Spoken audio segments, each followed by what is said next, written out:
Періштем болып қорғайды, пейіштей болып орнайды.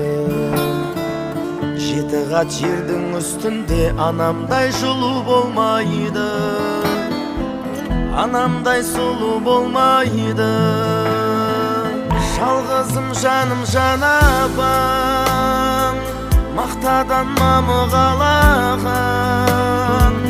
Ананың жаны боз торғай, баланың жаны балапан. Адамды Алла көп сынар, әкенің сөзі оқ шығар. Анамдай сұлу адамзат, жұмақ жақта да